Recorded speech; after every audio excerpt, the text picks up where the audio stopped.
Oh, you gotta be kidding me. What the fuck? Hi there, people. I don't know why this ain't working. Who knows? Let's try this.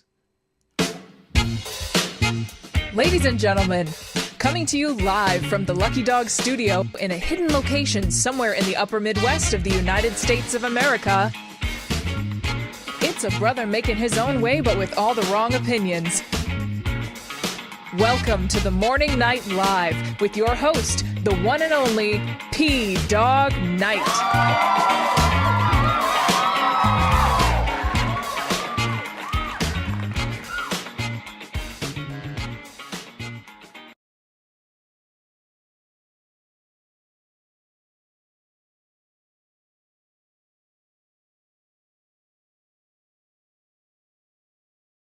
Hi, everybody. Welcome to Morning Night Live. I'm your host, Marty, also known as P-Dog Knight on the internet. Welcome back to the P-Dog Knight channel, where I've been having to fix a bunch of things that have to do with Streamlabs. And maybe the show will just work right today, except for the fact that it looks like Rumble is out and it says YouTube is not getting enough video to maintain smooth streaming. So who knows if this is working or not. YouTube only today. Sorry, Rumble. Except for Avocados Diablo, who's the only ones over there anyway. So it's Thursday, the 23rd of May, 2024.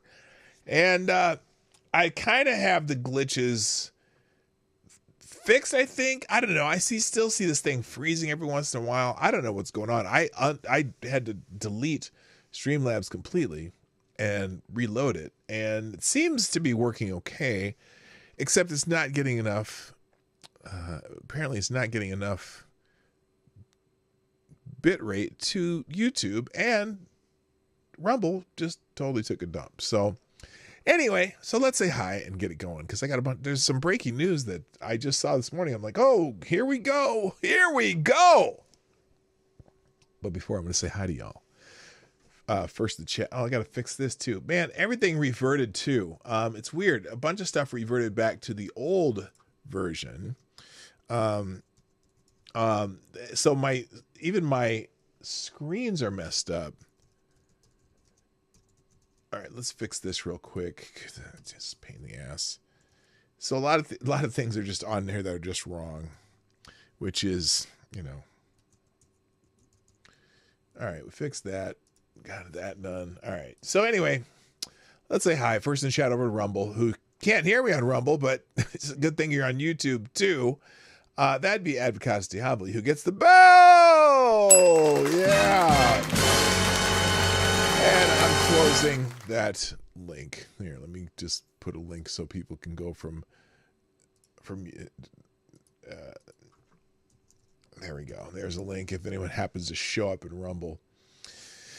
In fact, why don't I just stop that nonsense right now? Let's just close Rumble out. Let's see. Go live, upload video. Here we go, end live stream, and there, Rumble's gone. Bye, Rumble. Everybody say bye to Rumble if you're on YouTube. On YouTube, though, first in the chat. Oh my gosh!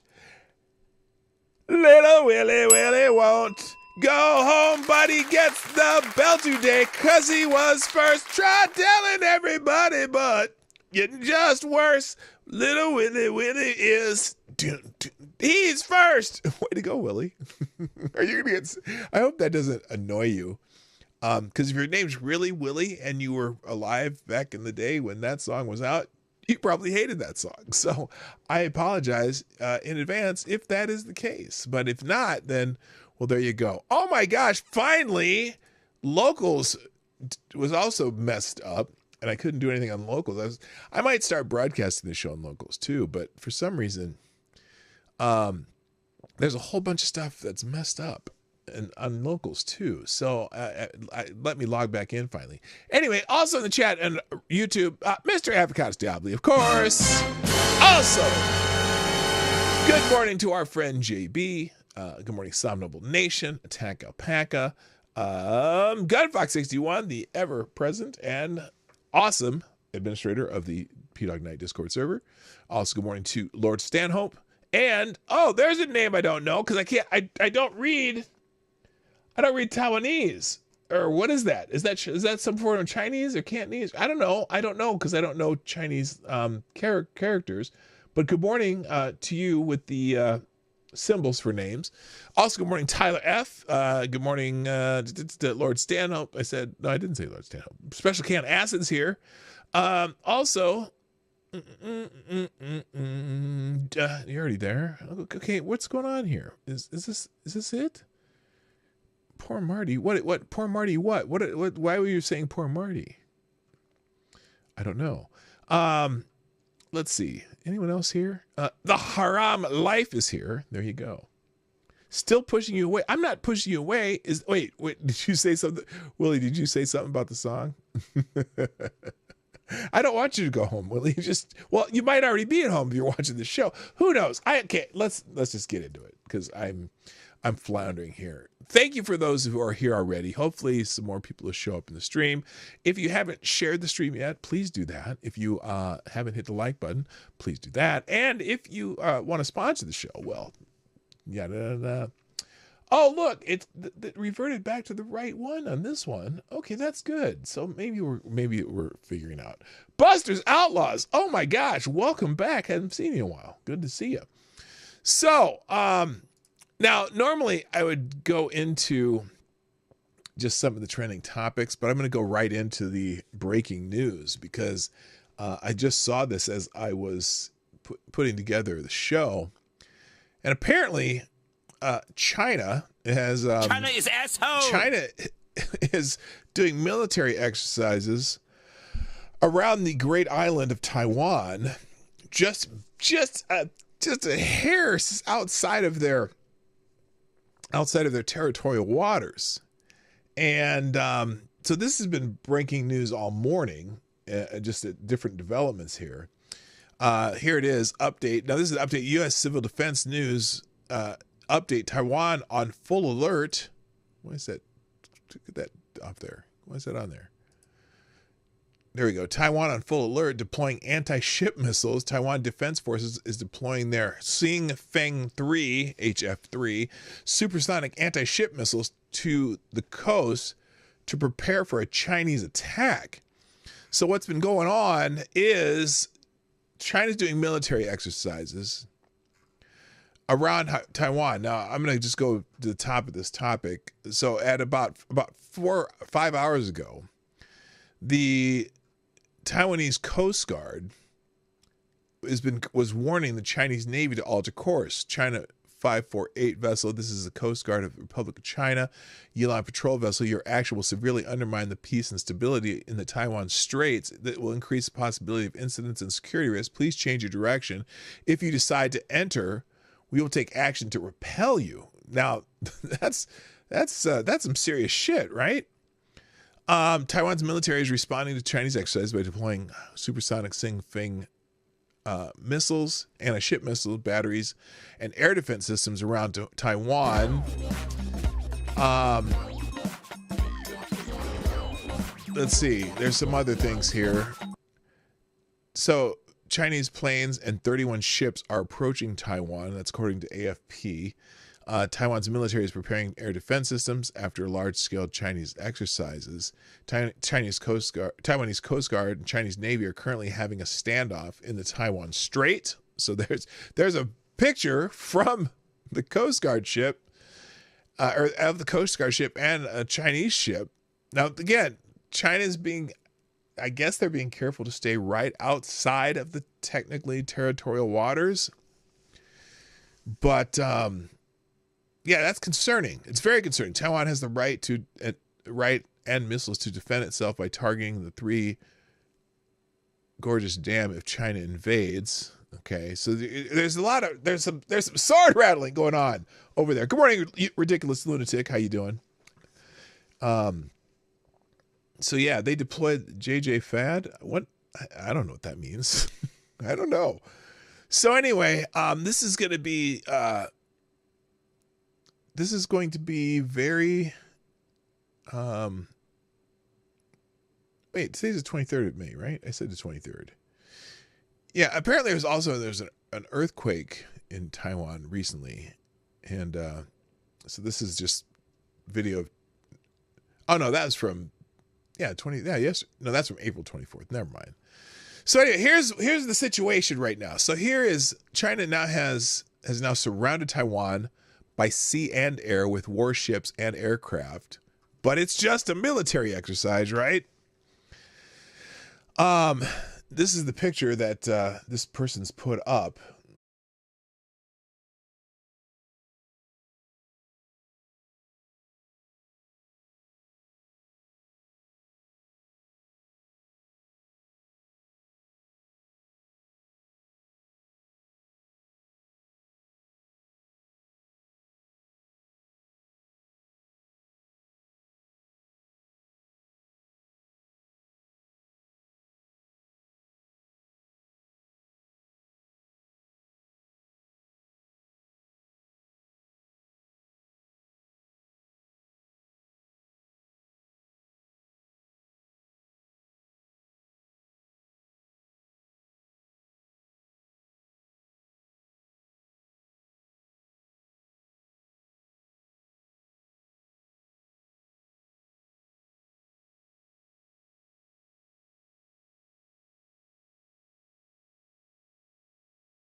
All right, are we back?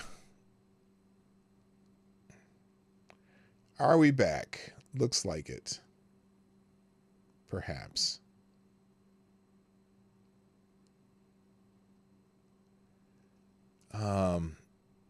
Good God. You'll have to just give me a second here.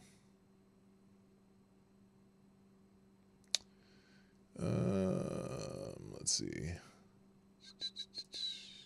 You can hear. Yeah, I'm glad. Okay, you guys can hear me now. The problem is, which I can't get this to work over here. Okay, is my monitor working again?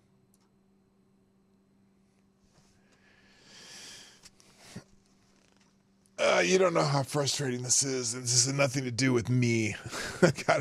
This is absolutely the absolutely Streamlabs killing me. All right, I am back. Looks like it. I'm not even on a different stream. It's the same stream. So, good. We saved this one, which is maybe good, maybe not. So anyway, where was I? We did show you the map of Taiwan being surrounded, and so this is not a good development. As we go on this onto here. Oh, I gotta fix this too. God dang it, this is crazy. It's crazy. It's killing me.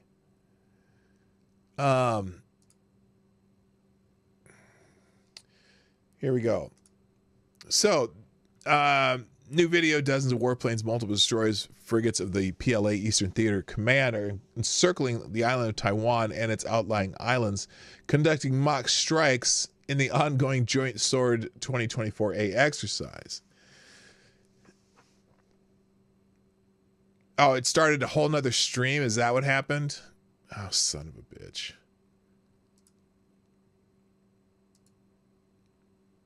Oh, is that not it? Is this not live? Okay. No, it's okay, it's live. It's good. All right, we're working. AD, I don't know about you being in another stream. So it started a whole nother stream too. I didn't even do that. I made it so I could come back to this one. So did any of you have to go stay with this one? This one is blessed. Okay. Yeah. Blessed or cursed. I got to tell you, I haven't quite understood. Normally when you have a stream die, if you reset the streaming software and start right back up, it will go right back to the stream that you were working on, right? That you're already working within. And sometimes, for whatever reason, it doesn't allow me to do that. So I'm going to go close out the other stream that apparently I opened, even though I didn't open one. And we're going to close that one out so AD's not over there talking by himself. And we're going to stick with this one. Let's see. Which one is live? That one's live. This one's not. This one's going to the dogs. And they're going to be dog food. And hopefully the stream that I'm in does not die. So how's that sound? I'm not even going to bother cutting this out either when this is over. I'm just going to leave it. I'm going to leave it right the way it is. It even still telling me not enough, whatever you call it, not enough video to maintain smooth streaming. And that's a lie, because it's clearly you guys are seeing what I'm doing here, right? Okay, fuck it. We talked about Taiwan.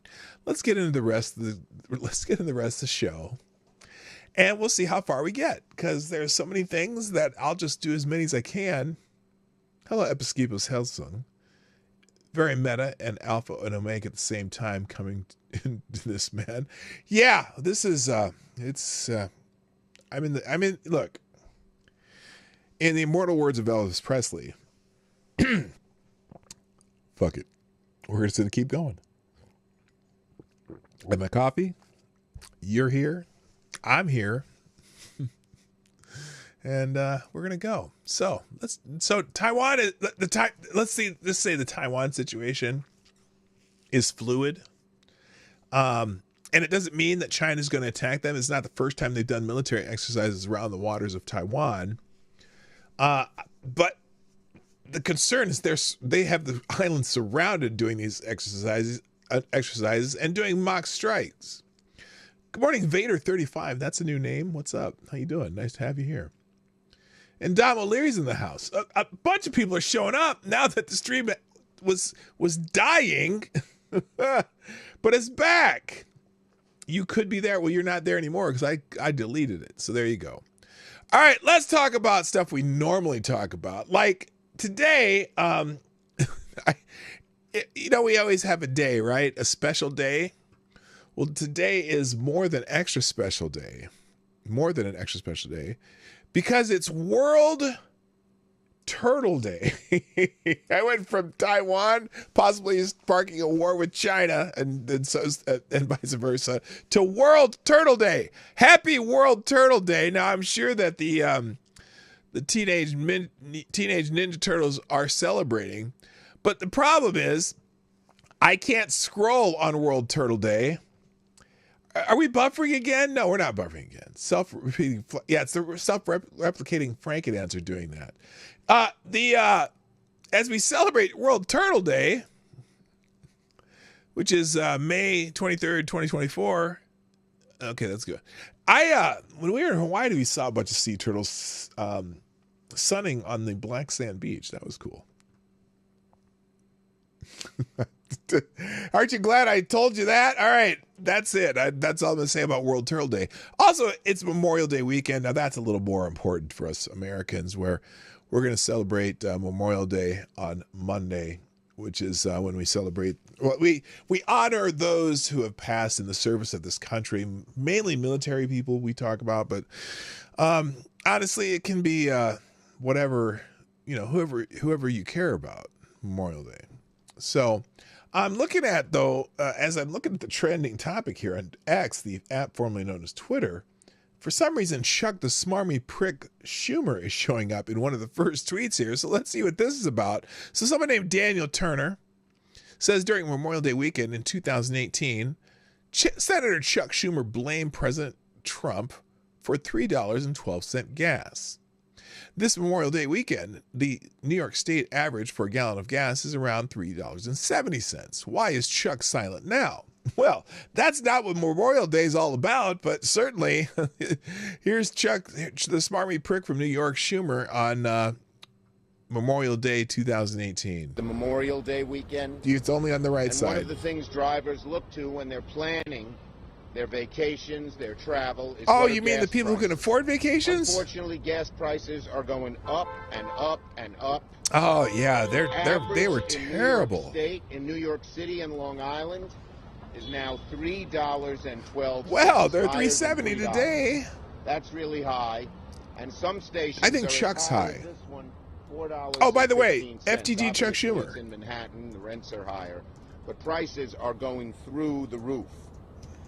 That is one way that motorists really get hurt. If prices stay as high as they are. Okay. This summer, shut up. I don't care. So anyway, this Memorial Day. Now this person says, this Memorial Day, I refuse to honor the troops. There's nothing honorable about serving the interests of the state.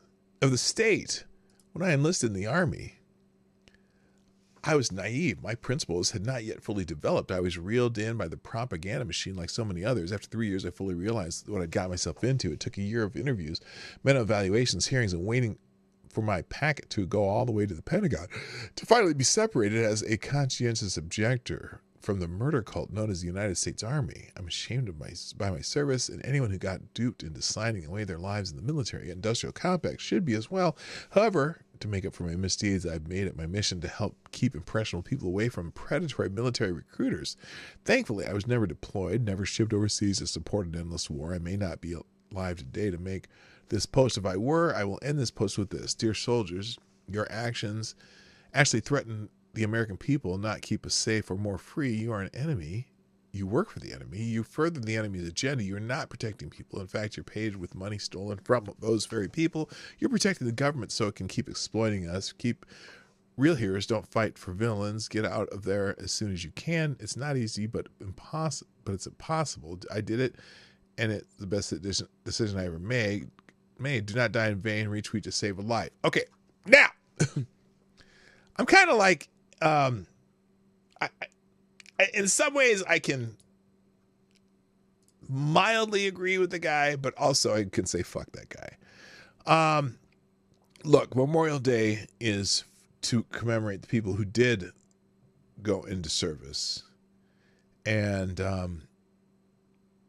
made that sacrifice. And look, remember, it's not just.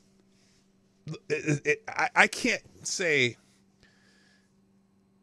If someone died in the service of the country, even if you hate the government, which is not unheard of, okay, the hating the government part, you still can honor those who made that sacrifice, because in many of those cases they did make that sacrifice for you. I mean, are you saying that all the men who and women who died in World War II to save us from the certain overtaking of a large portion of the world by a couple of idiots, You think you shouldn't memorialize those people, huh? So there's all kinds of things that, regardless of what you're consider the government to be, which in many cases, in some cases, fuck the government too, right? You still can honor the people who made the sacrifice with some noble thoughts in mind. So anyway, I will be broadcasting on Memorial Day, by the way. Oh, thank God I didn't. You cannot scroll on any topic anymore without seeing some hairy butthole. I'm glad it wasn't on the screen. All right, moving on. Besides Memorial Day, what else is good? What's next on the list here? Oh, in television, if you're a gamer, this may be interesting to you. In television, has been acquired by Atari, and this is the Atari Twitter X feed, whatever, saying we acquired the Intellivision brand and game library. This was a very rare opportunity to unite former competitors and bring together fans of the golden age of gaming, said Wade Rosen, who I'm assuming is some spokesperson for Atari. The former Intellivision will rebrand and continue distribution of the Amico console, which I didn't know they had it. The Amico still had a console. They acquired the brand, including the rights to more than 200 titles from its portfolio and trademarks. Intellivision Entertainment LLC will rebrand and continue its business developing and distributing the Amico brand game console with a license from Atari to, what's it say? License from Atari.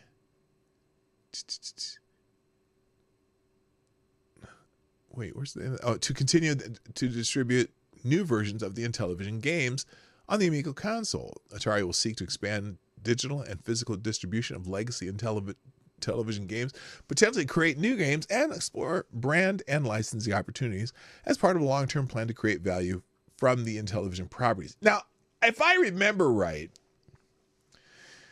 I'm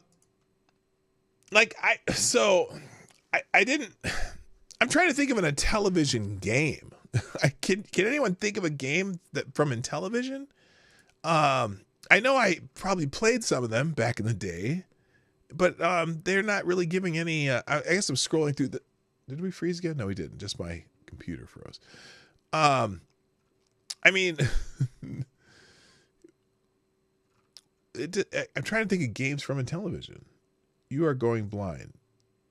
Is he blurry or am I going blind? I might be blurry. You might have to change your settings for for quality settings. All right. Anyway, that God, why do people have to show their butts on every topic here? Okay, moving on. Next on the list is the Vatican is trending. Now, Vatican's trending for a couple reasons. One, apparently, this young man has been declared a saint. Pope Francis has approved a miracle through Blessed Carlo Acutis, paving the way for his canonization. Discover the fascinating story of this millennial blessed, a teen who combined devotion through the Eucharist with passion for computer technology. So this is interesting. It's not every day that the Pope labels somebody a saint, but here's the story. I don't know if this is, let me see if there's music. Yeah, there's music. I don't want to play the music. So apparently this kid, what did he do? We'll just read it. At the age of 3, he asked his mother, wait a minute, that went too fast. At the age of 3, he asked his mother to enter the church to greet Jesus. At 7, he asked to receive the Eucharist and make his first communion. Carlo discovered the faith through the Polish nanny, a Catholic with a great devotion to John Paul II. Not through his less practicing parents. He volunteered at soup kitchens, regularly going out in the evening to bring meals and hot drinks to the homeless. His example led to the conversion of the family's waiter from Hinduism to Catholicism. He was known for defending the bullied children at his school, especially disabled children. He loved video games, but as a form of penance, he limited himself to playing for only 1 hour a week. He predicted his own death in a video he recorded in Assisi 3 months before he passed away. He said, "When I weigh 70 kilograms, I am destined to die." Carlo, who was an only child, predicted the birth of his twin siblings. In 2010, Antonia Acutis gave birth to the twins Francesca and Michelle. Carlos asked his mother to be buried in Assisi. Now his body rests in the shrine of spoliation in Assisi, where the faithful can venerate him forever. So, interesting story. I guess that's the whole story. And then also this every single night, the Pope Francis says he calls to check on the priest at the only Catholic church in Gaza. The other day, they were happy because they managed to eat some meat. The rest of the time, they eat flour. Things made of flour, says the Pope. She had an interview with, I can't remember this reporter's name, but on 60 Minutes Overtime. So there you go. So that's why that's trending right now. Let's move on. George Floyd is trending. Is this the anniversary? Apparently there are people wanting to talk about George Floyd today. Let's see here. Let's see what this video is. A lot of people are sharing this particular video, so let's do this one. George, who has been confirmed that he probably did not die of asphyxiation due to a cop being on his neck, as he had no neck injuries and there was enough fentanyl in his system to kill him. Here it is. Here's what they're saying. It's been a rough ride. Now, by the way, again, George Floyd was a human being who had people who loved him. He made many mistakes in his life, including passing a fake $20 bill while he's high on whatever he was high on. He had a terrible life ahead prior to that. He made many mistakes. He went to prison for some of them. He came back, and but let's just remember, and it's easy to make fun of George Floyd or make jokes about George Floyd and the fentanyl and all that, but he was still a human being who had a daughter who loved him, and it's a situational thing that I don't think he should be venerated. I don't think he should be a symbol of greatness or anything like they've tried to make him. But also just remember that he's,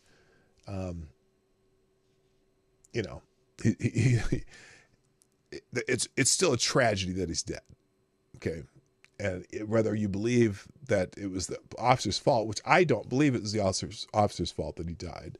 But I do think the officer failed in the situational awareness. I've said it many times. But I don't believe the officer killed him. I don't think it's the officer's fault he died. The officer's responsibility to try to bring him in alive, and failing to see that he was failing underneath him is the issue that I have with the officer. Do I think he murdered George Floyd? No, because murder is an intentional act. And I don't think he did. But that's my opinion. Anyway, let's see what else is he saying here. When I came here today. Okay, hang on. Oh, Lord Stanhope, that's a good point. I could also be describing Jeffrey Dahmer. Jeffrey Dahmer was evil and killed people intentionally, and was, a completely different situation. Jeffrey Dahmer, oh my God, surprised they haven't had him stuffed and put on display. Oh my God. No, I distinguish between people who intentionally harm others. Fuck Jeffrey Dahmer. I don't care if he's dead. Yeah, he had a family that loved him, but whatever. I guess my point here is George Floyd died in a very, even though he made a major mistake in being high, whatever, he died in a passive manner, and he was harming himself more than anybody else. Whereas Jeffrey Dahmer was just an evil man who killed people and ate them and all that stuff. So anyway, all right. Let's.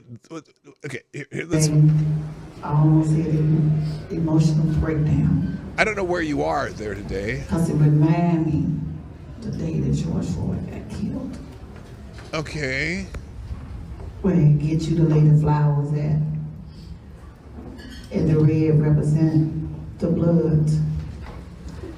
And the white represent the purification. Nobody's representing the Crips? For us. No. And this is where I'm getting at. The canonization of George Floyd is wrong. No, George Floyd did not die for us. What do you mean, George? No. God. And this is where I got to go back and I go, George Floyd died for a mistake that you wouldn't have known about it if there had been other situations. You would have never heard of George Floyd.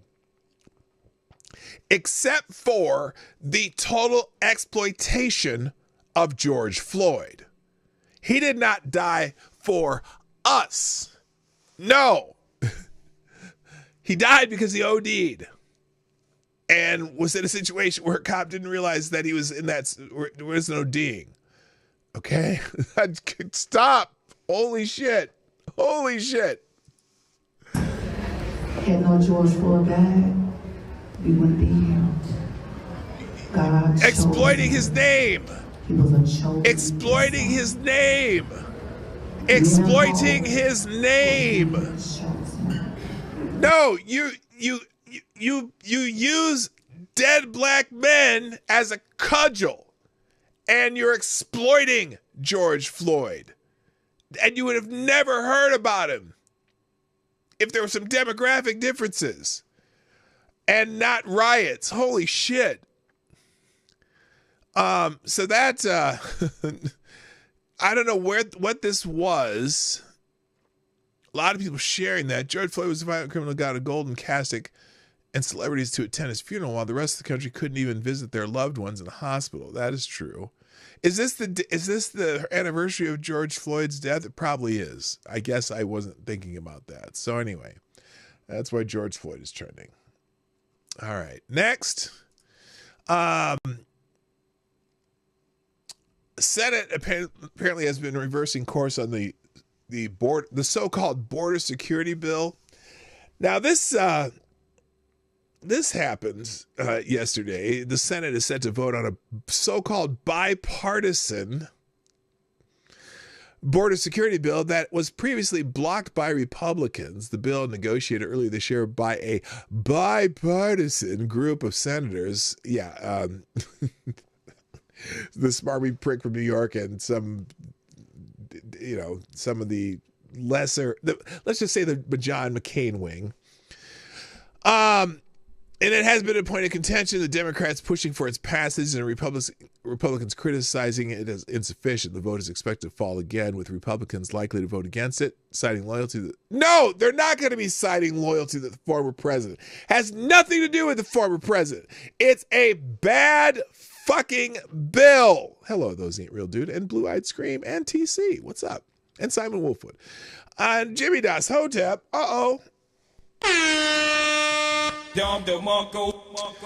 So, and as I scroll down, I see Chuck the smarmy prick from New York, Schumer, decided to post something about this. He says, it's been 106 days since Donald Trump and the Republicans blocked the strongest, most comprehensive border security bill in a generation. And they still don't have any plan except exploiting the border for Trump's political gain. Oh, con-fucking-traire, mon frère. The Republicans wrote H.R. 2 nearly 2 years ago, and you still haven't brought it up in the Senate, where it would probably pass. So you are lying, Chuck, the smarmy prick from New York, Schumer. But Chris Murphy's out here on the on Morning Joe saying Republicans never passed a border security because they can't imagine a world in which the border is fixed. Oh, you don't want to fix the fucking border. We don't get elected just to have press conferences and complain about problems. We get elected to solve problems. Well, then why haven't you urged Chuck Schumer to take up H.R. 2, the bill the House sent you over 2 years ago on border security? Because you don't give a flying fig about border security or enforce. Yeah, how about just enforce the current laws? Yeah, you don't even do that. So the Democrats are out here. That's why they brought this up, because it's an election year and they want to make it like they're doing something, even though they want to pass a bad so-called border security bill. Senate to vote for the second time in 3 months on a border security measure negotiated earlier this year by a bipartisan group of senators after Republicans blocked the bill from advancing earlier this year at the direction of former President Trump. No, it wasn't at the direction of poor Donald Trump. The House wasn't going to pass that shit anyway. So why is the Senate voting on it again? Who knows? Why don't they go and vote on H.R. 2, the Republican one that came from the House? Oh, right, because you don't give a shit about border security either. You just want to play politics to be able to say in your campaigns that the Republicans blocked this bipartisan bill. Suck my... I better not say that. I don't need to say that. That's not my style. Anyway, all right. Well, I kind of would say it, but anyway, yeah, bipartisan my ass. And look, I'm going to show you this on the screen here again. As I scroll through this, what's one of the prominent words in each one of these little mainstream media blurbs about this bipartisan Republican bill? Here's Washington Journal. Senate to vote on bipartisan border security bill. Down here, ABC News. Senate to vote for second time this 3 months on a border security bipartisan. But every one of them has something. Oh, it's a bipartisan bill. Yeah, Chris Murphy and some fucking rhino. I can't remember which one it was who put their name on this bullshit. So anyway, failed bipartisan border security measure is on track to receive even less support the second time around when the Democrats put it up for another vote in the Senate later this week. Yeah, because more Republicans are saying, yeah, because your bill is bullshit.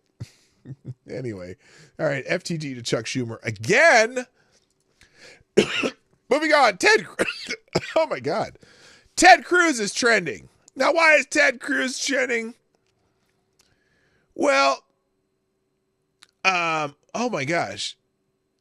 I teared up watching this. It made me so viscerally angry. I felt in my gut. This woman is emblematic of every educated leftist woman who climbed the ladder to power and then used it to shit on less fortunate women. Fuck her for making Ted Cruz a hero because he eviscerates her. Oh, is this? So this is I believe the Senate Judiciary Committee hearing on one of the judges. Let's put this on the screen. There we go. And apparently Ted Cruz ripped her a new one, asking her questions. We'll watch this. I got time. I'm ahead of schedule today, sort of. In your court, what matters more? The rights of individuals or your political ideology? I apply the law to the facts. I asked a question, which matters more? Well, my political ideology doesn't matter at all. Okay, so I don't believe you.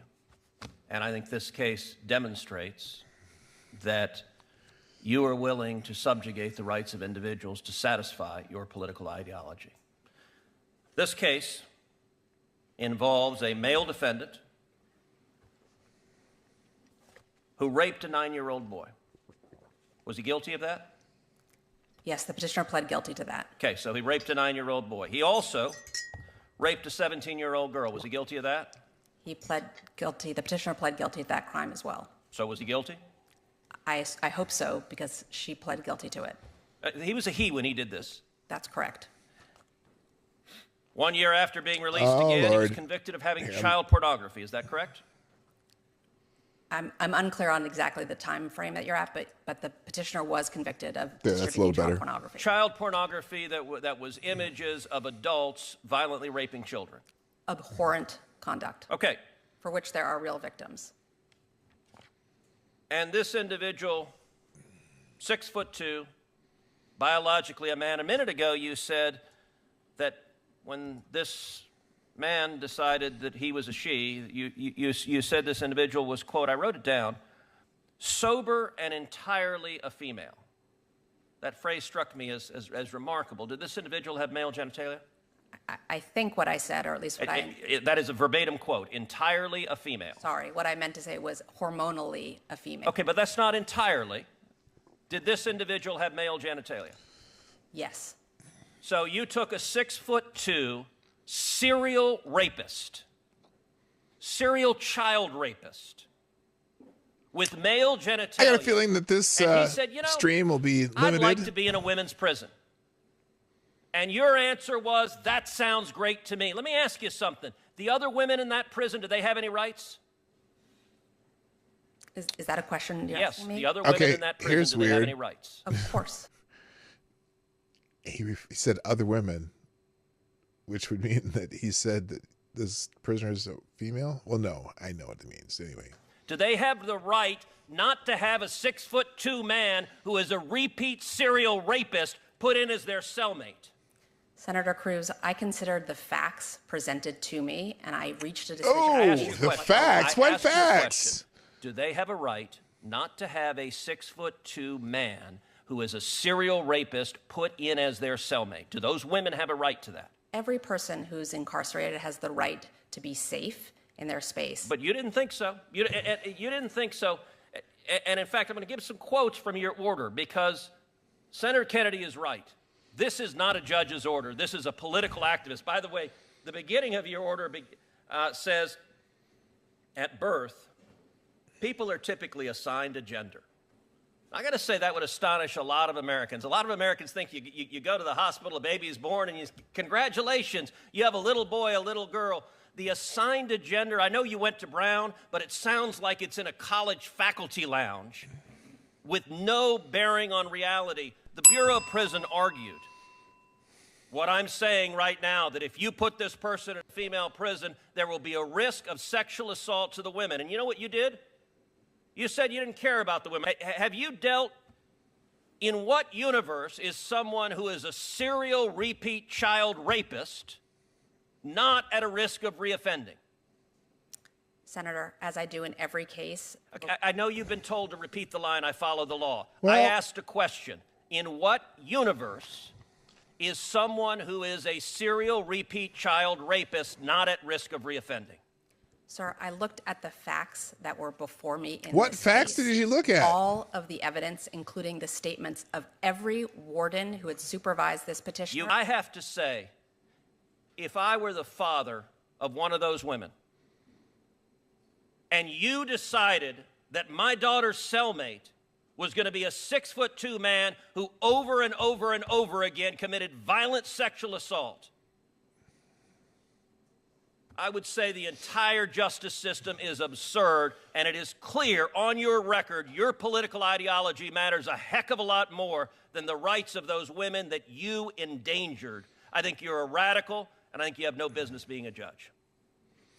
In your court, what matters? So that's fascinating. And that what's crazy is that debate is going on, and this is not unusual for this to happen. Women in prison have fathers. Well, that's a good question, Lord Stanhope.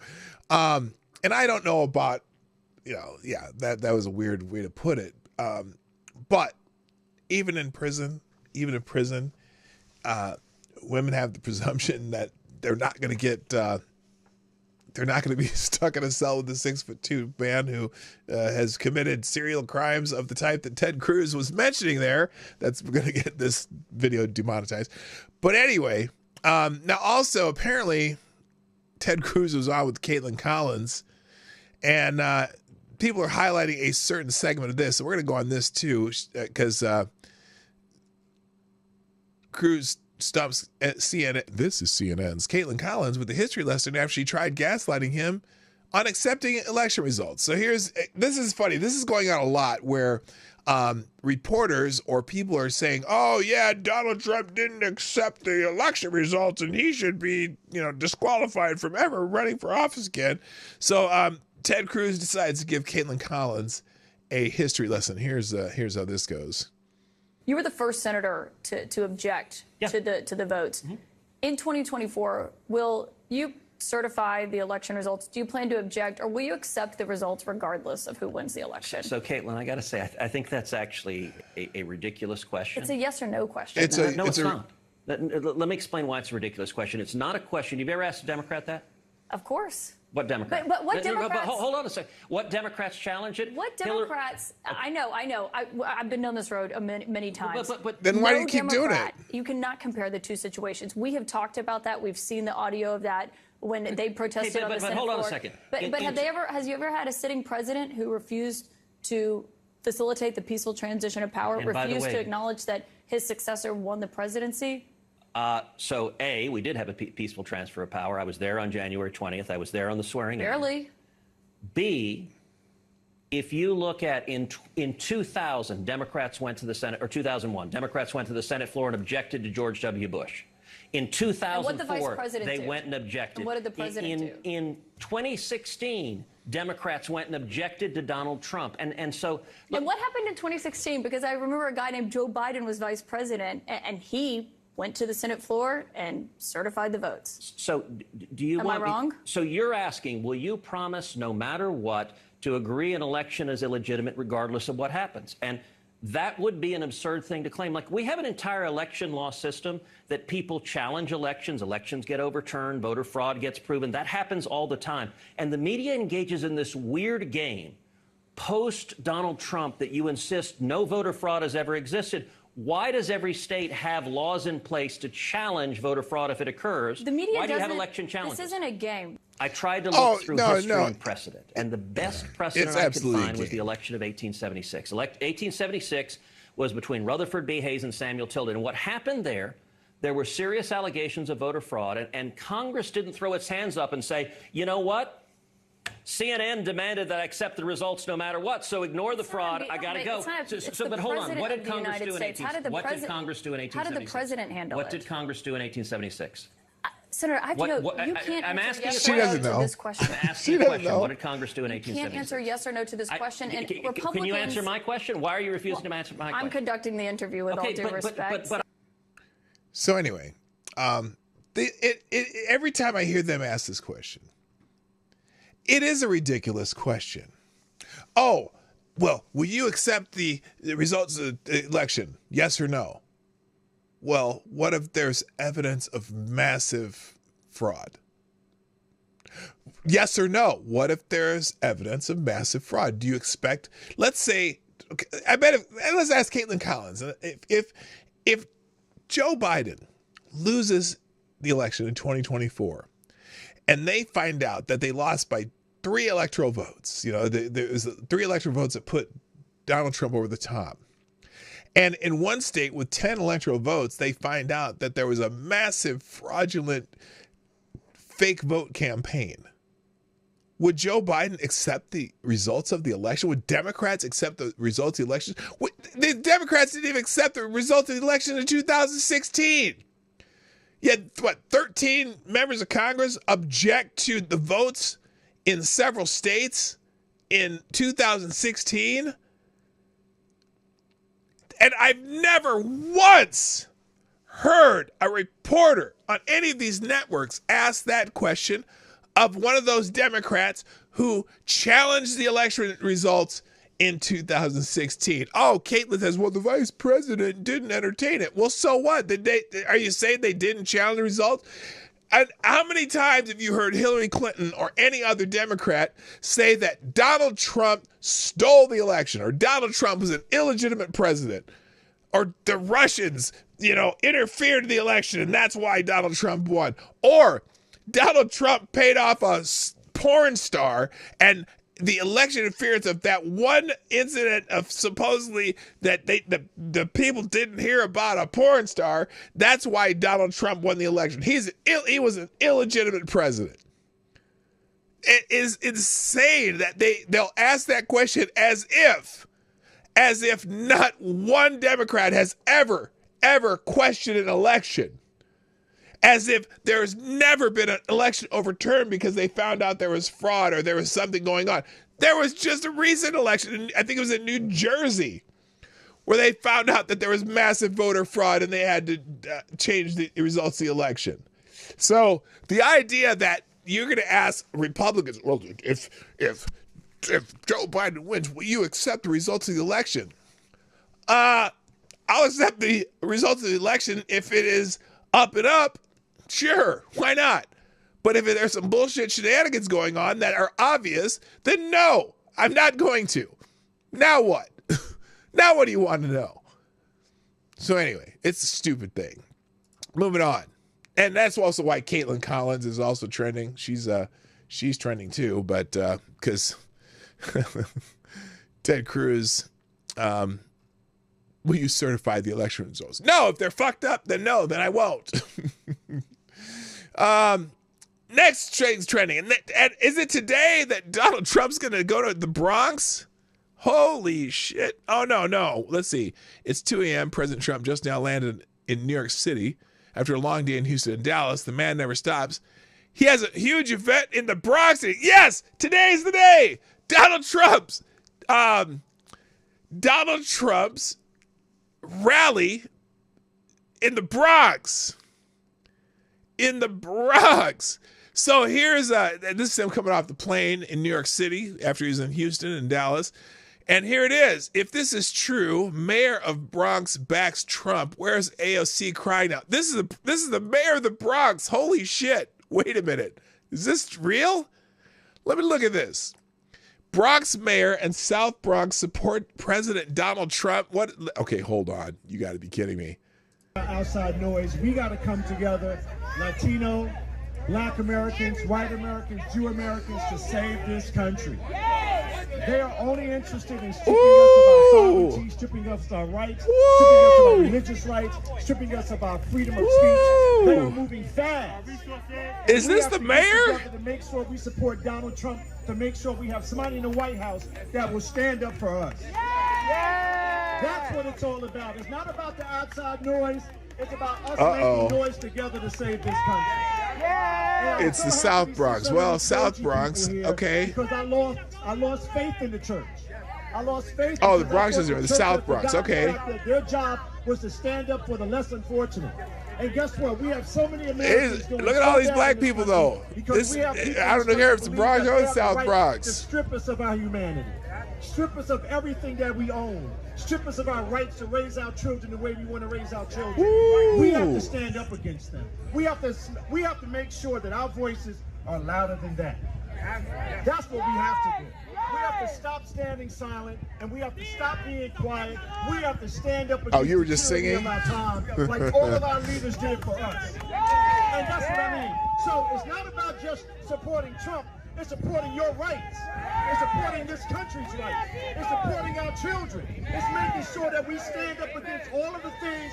Okay, hold up. I'm going to just stop it there because someone made the comment up here that, if this is true, where is AOC crying right now? It's going down. Here's another one.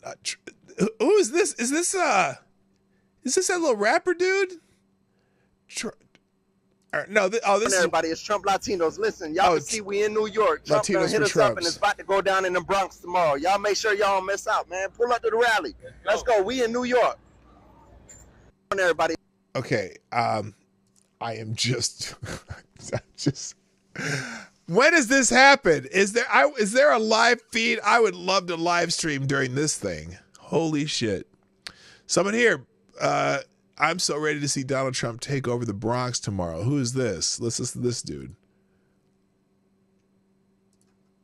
Yo, what's good? It's your boy Black Donald Trump.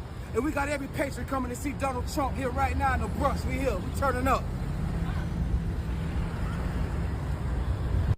Okay, that said nothing. But so anyway, the Bronx is ready not only for the Trump rally tomorrow, but also for him to being back in the White House. So this is someone they interviewed on Newsmax.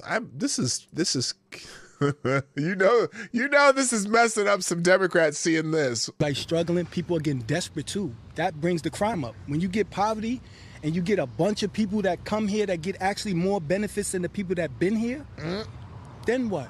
This is real America. This right here, people are paying 30, 40% more. We were just going to buy Windex to clean the windshield. Everything is expensive. Everybody is hurting. Well, you know that, people yeah, need this to cost of see Windex is that killing their leader everybody. Cares about them, and Donald Trump does care about them, and that's why he's coming here. Why do you want to see Donald Trump tomorrow? But Donald Trump is the man. Everybody want to see Donald Trump, and Donald Trump is the man. Like struggling. Okay, so that's interesting. I'm just to scroll through these. Donald Trump's holding a rally in the far left Bronx. And tonight we're all going to witness something. The people love Donald Trump. Thousands will line up no matter where he goes. Even in far left districts, Trump is becoming more popular. The election in November is going to be a landslide. Well, I don't know about it's going to be a landslide, but it's wild to see this. New Yorkers react to Donald Trump visiting the Bronx today. Here's some more reactions to him coming to the Bronx. The Bronx. I think it's epic. That's the best thing ever. How will he be received here? Open arms. Nets. I think it's epic. Okay, that's the best thing ever. That doesn't tell me much. I want a report. I want someone actually talking about it. Here it is, though. Here's some people marching for Donald Trump right now.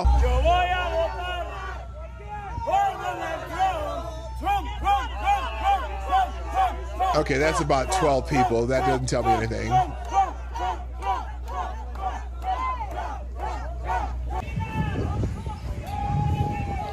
Black Lives MAGA. That's funny. I've never seen that one before. Wait, we'll say young black kids growing up in the Bronx who don't even know the word computer is. That's from Kathy Hochul. Wait a minute. How am I? Whoa, what is this thing that I'm doing this on? What are all these buttons? They have like letters on them. Does anyone know? Can someone help me out? I don't know what the hell that is. You know, the only thing I hate about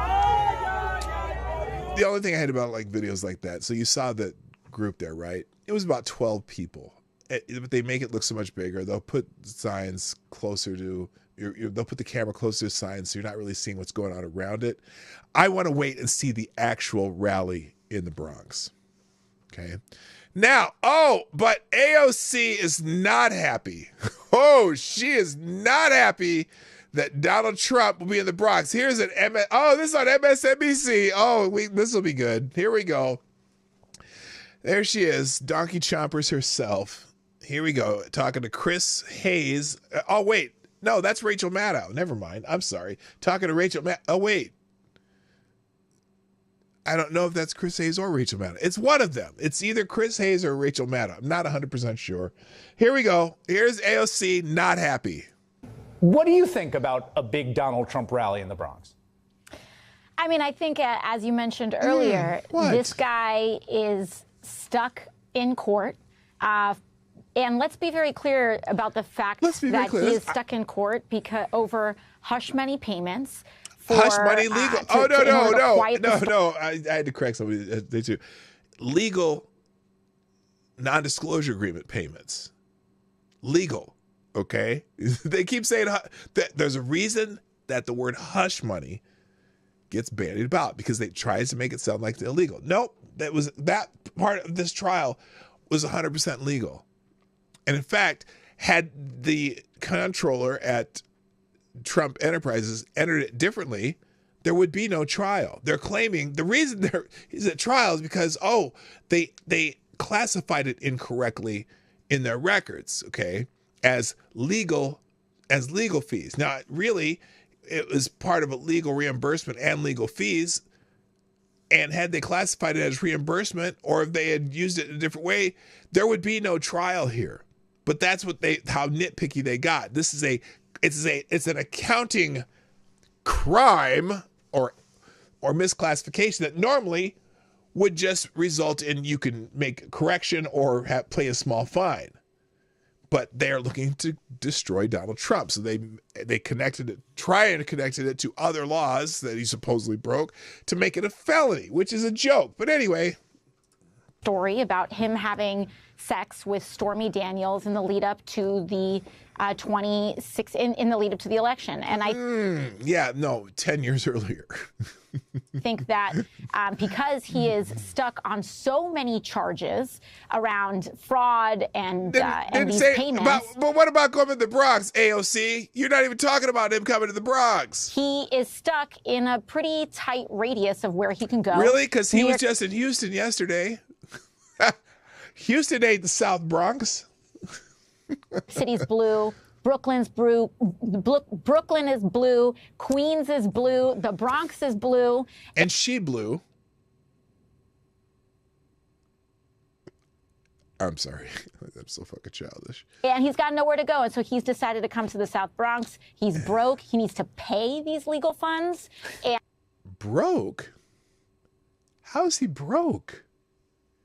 How is he broke? He just put up what, $195,000 bond backed with cash on hand? He's broke? How so? And busing people in order to get those donations so that he can funnel them to his legal fees. And look at Chris Hayes laughing like a little bitch. I'm sorry, Rachel Maddow. Which one is this? I can't tell who that is. Anyway. Kind of his business. Oh, good Lord. Anyway. All right. So, oh my God. Lieutenant Secret Service, please arrest this person to threaten to kill Donald Trump tomorrow in the Bronx. I will shoot and to kill if in range. That's not good. You can't say that shit. Anyway, AOC is very flustered about Donald Trump coming to the Bronx. Oh, wait. Let's see this one. AOC getting her panties in a bunch because Trump is having a rally in the Bronx. Let's see what this one is. Oh, that's 10 minutes long. I ain't doing that. Anyway, I am really, really looking forward to seeing what goes down at this rally in the Bronx.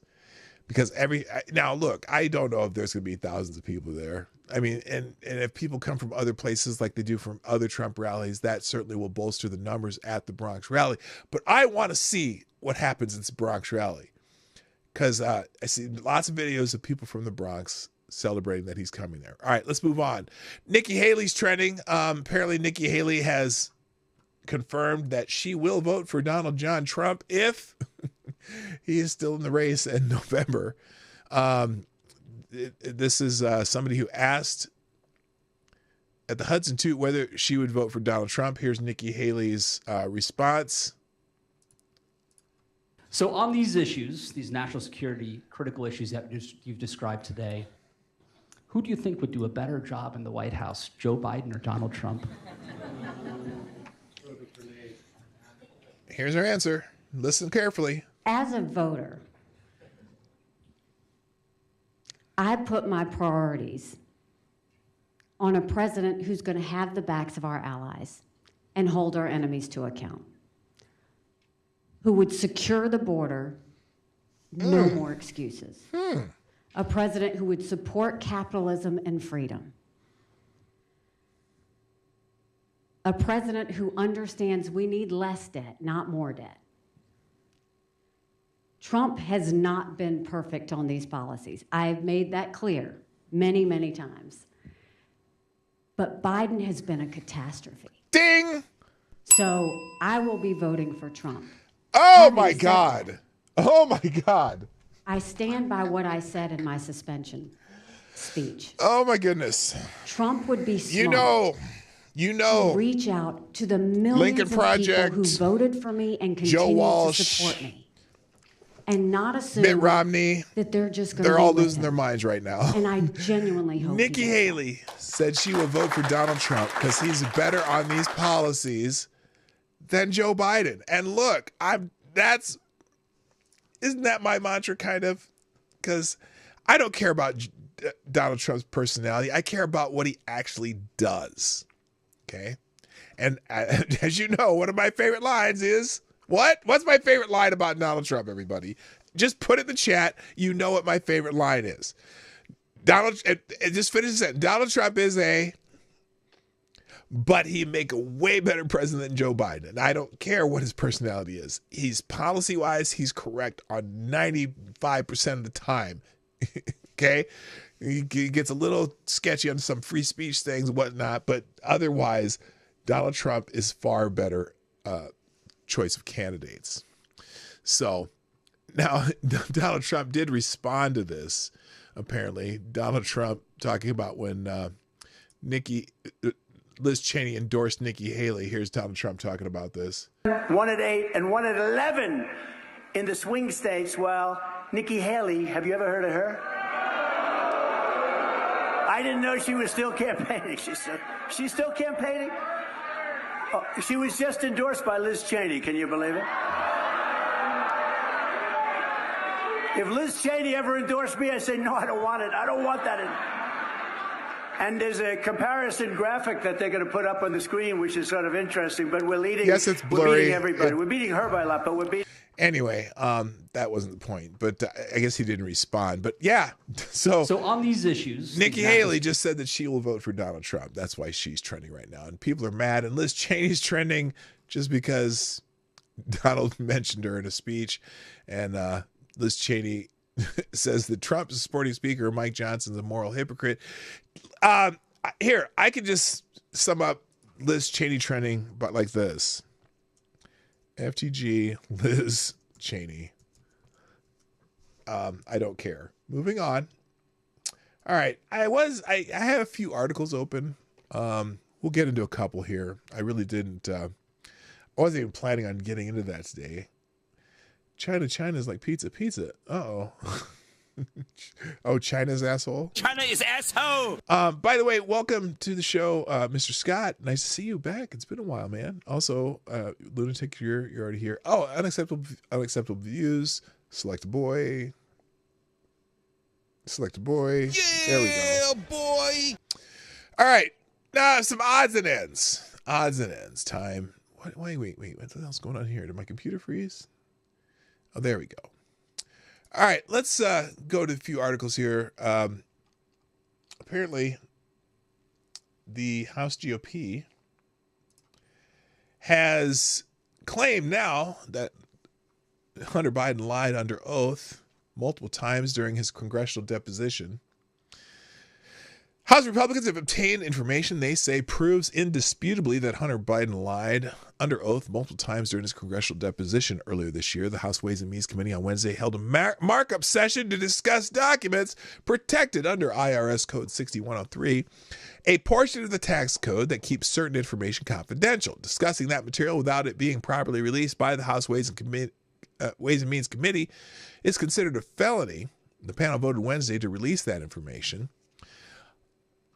Hunter Biden has shown once again he believes there are two systems of justice in this country, for one for his family and one for everyone else. Not only did Hunter Biden refuse to comply with his initial subpoena until threatened with criminal contempt, but he then came before Congress and lied.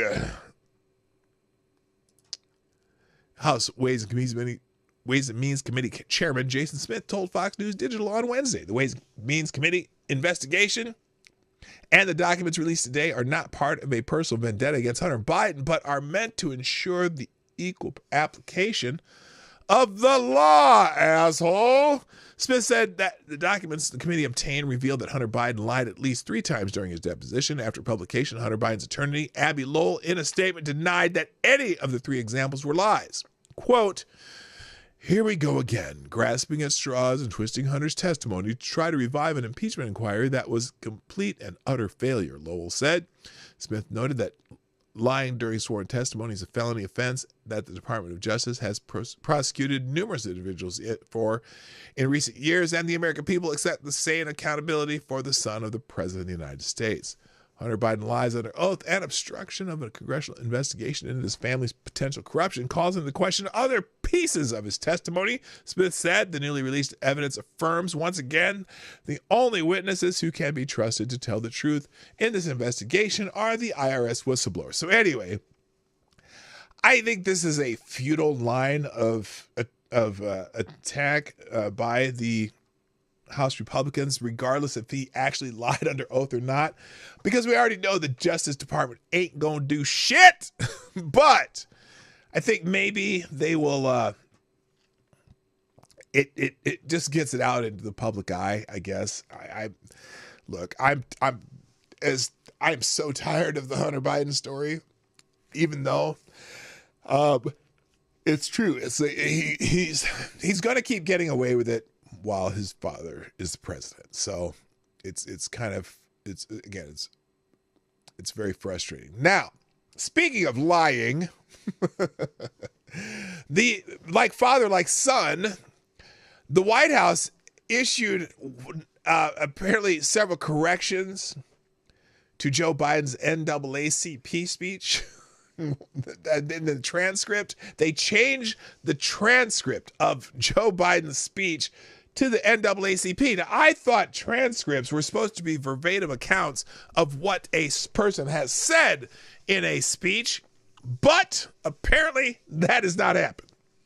The White House transcript made 9 corrections to President Biden's gaffe-filled speech to the NAACP on Monday. Biden made multiple confusing comments and flubbed words while speaking to the civil rights organization in Michigan the night before. One notable one included his suggestion he was vice president during the COVID-19 pandemic, which began nearly 4 years after he left office. When, quote, Biden said, when I was vice president, things were kind of bad during the pandemic, Biden said near the beginning of his remarks. And what happened was Barack Obama said to me, go to Detroit, help fix it. How did he fix the pandemic in Detroit anyway? Joe Biden, what the fuck? The next day, the White House correction implied that Biden intended to say recession, referring to the Great Recession, and when he assumed the vice presidency in 2009. And when I was vice president, things were kind of bad during the pandemic. He meant recession, and what happened was Barack said to me, go to Detroit and help fix it. Well, did he just not read the teleprompter right? Well, poor mayor spent more time with me than he ever thought he was going to have to, the transcript reads. Other fixed gaffes include Biden's claiming that families saved $800,000 per year from the Affordable Care Act. Wow. Well, I would sign up just for that, because then that'd be the negatives. Insisting that he's fighting corporate landlords who keep rents down and incorrectly calling the group the NAAC.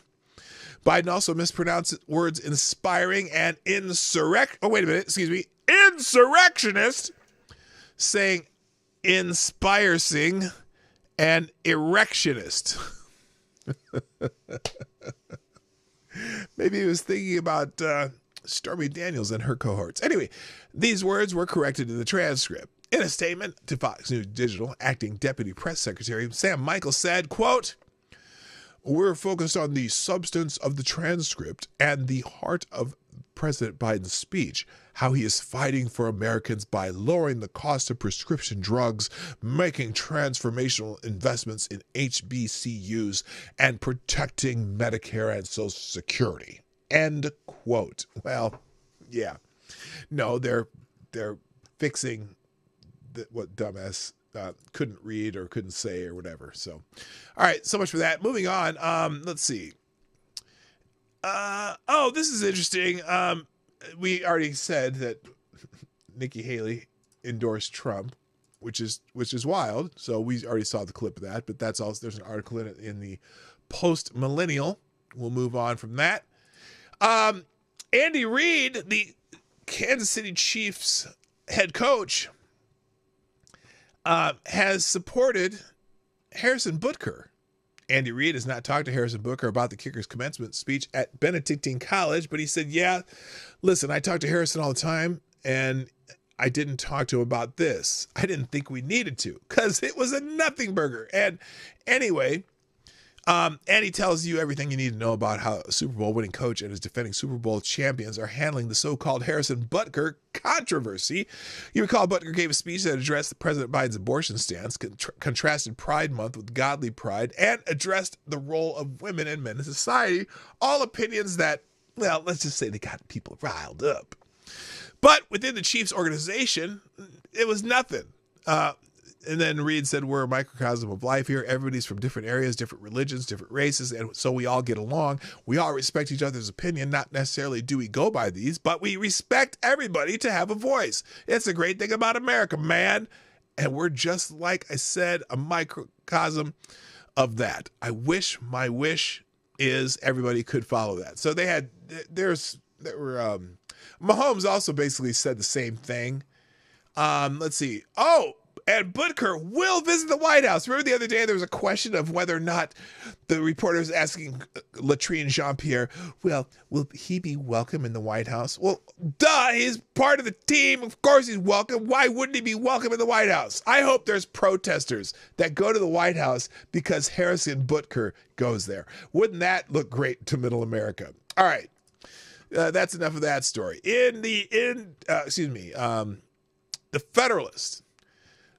Apparently, we already saw this yesterday, but the Pentagon has acknowledged that the pier thing that they're doing over there in Gaza, this has been a failure.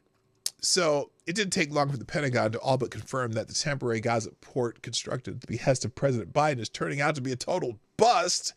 The admission came during a Tuesday press conference in which General Patrick S. Ryder, the Pentagon spokesman, told reporters that not a single pound of the 569 metric tons of food and supplies delivered into Hamas-controlled Gaza via the port have been distributed to Gaza residents by non-governmental organizations. Now, the only thing I'm going to put a caveat on there, by non-governmental organizations. I'm sure that Hamas, which is the government of Gaza, has taken plenty of advantage of these supplies. Anyway, the port was constructed by the U.S. military for $320 million. It's a floating port. It was announced early this year during Biden's State of the Union address, a move designed to cater to the pro-Hamas wing of the Democratic Party base. Now, since the port's completion last Thursday, some trucks operated by non-governmental organizations tasked with delivering the aid to another staging area was ransacked by looters. So they didn't get to distribute any of that. And then the Associated Press announced reported that just 5 of the 16 trucks operated by the United Nations World Food Program met their intended destinations during aid delivery runs on Saturday. So, yeah, it's not going well. They got to figure out how to secure that, and it's unfortunate because, you know, the people of Gaza, the people are kind of held hostage by Hamas, and it's unfortunate they're caught up in this war that Hamas started. But you know what? Kind of like that girl who, remember the girl who started the fight with the very large black girl, and then the black girl wrestled her down and knocked her head in the pavement a couple times, but you didn't see the whole thing, and so the big hubbub was, oh, this black girl is being, just attacks this poor little white girl. Well, the white girl, we find out, was just suspended the day earlier for fighting another girl. And then as you watch the entire video, you see the little white girl basically threw the first punch. And what we found out later is the black girl that wrestled her to the ground and hit her head in the pavement a few times, that girl's an honor student. So now the parents of the white girl are saying, well, we realized that our daughter did some fucked up shit and blah, blah, blah. So anyway, but the moral of the story is, don't start a fight or a war with somebody who can absolutely kick your ass, because you might get the war and then you might be laying in a hospital with a piece of your skull missing. Was that a good? I don't know. Was that a good analogy? Was it rambling too much? I don't know. Yeah. Well, okay. I hope you understood that. All right. So that's that story. In the Town Hall magazine, we don't need that. Apparently, they asked the question, is Oreo, oh, come on, there we go. Is Oreo about to be the next Bud Light? Oh, good Lord. Oreo could be the latest big brand to get the Bud Light treatment. The cookie company's Chicago headquartered parent organization, Mondelez International, will be confronted at its annual shareholder meeting on Wednesday over how its LGBTQ marketing could tank business and irreparably tarnish the brand. As a shareholder in Mondelez, formerly Kraft Foods, the National Legal Policy Center, a nonprofit corporate watchdog, is warning the owner of Oreo and other American household favorites, don't make yourself the next Bud Light, according to a 2-page proposal in which NLPC will present to shareholders this week. Mondelez irresponsibly involves itself in politically divisive issues and is deeply embroiled in left-wing activism, consequently creating reputational and financial risk. Now, here's why this is happening. Apparently, the resolution calls for Mondelez to scrutinize areas of risk where the multinational snack giant and its label have engaged in risky relationships with the outside organizations, such as the ill-advised one Oreo has with the LGBTQ pressure group PFLAG. Don't wait. Why would you have to call it that? That's a little bit too close to home.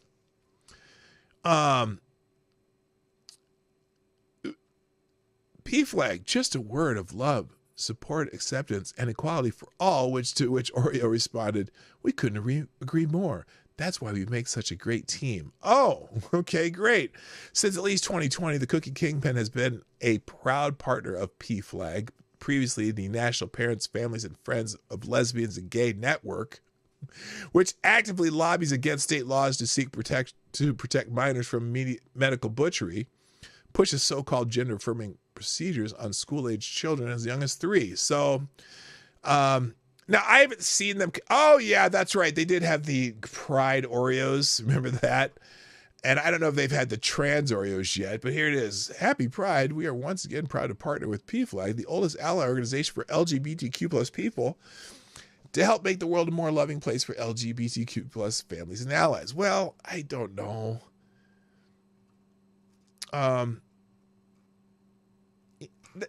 Corporate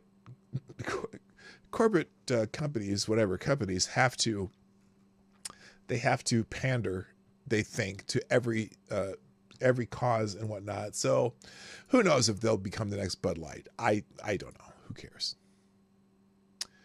And then I'm going to finish up with this one. I got 3 more, but I'm only going to go through one of them. Let's see, what's this one? No, we don't care about that. Okay, we'll finish with this one because this is kind of a shot chaser kind of thing, and it's kind of funny too. So apparently, there's a socialist website called, what's it called? Jacobin. Okay, Jacobin, and they were mad at Walmart because supposedly Walmart pays starvation wages.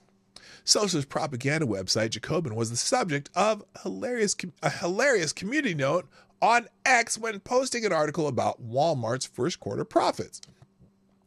The site, I didn't think Jacobin was a socialist website, but anyway, the site posted the article titled, quote, Walmart is still putting Ebenezer Scrooge to shame. On Monday, May 20th, it described the retailer as infamous for its starvation wages. Now, I don't know about that.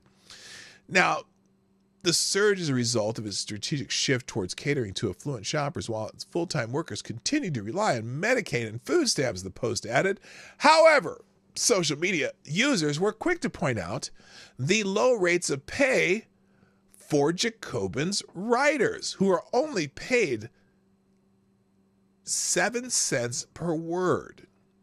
So they wrote this tweet, infamous for its starvation wages, Walmart just posted a staggering first quarter profits. A surge as a result of its strategic shift towards catering to affluent shoppers. I don't know wait a minute. Where is Walmart catering to affluent shoppers, first of all? I'm going to say I'll call bullshit on that. But anyway, while its full-time workers continue to rely on Medicaid and food stamps. So they got a community note for this one, where the people who actively troll Twitter to find out when people are saying bullshit can go in and put notes to say, hey, this is bullshit and here's why. So readers added context they thought people might want to know. And here is it on Walmart paying starvation wages. Walmart's non-corporate associates average hourly wage, or their average hourly wage is $17.50 an hour with full-time benefits. Jacobin pays its writers 7 cents a word. So a Jacobin writer would have to write 250 words an hour continuously to make the same wage as a Walmart associate, but still they'd have no fucking benefits.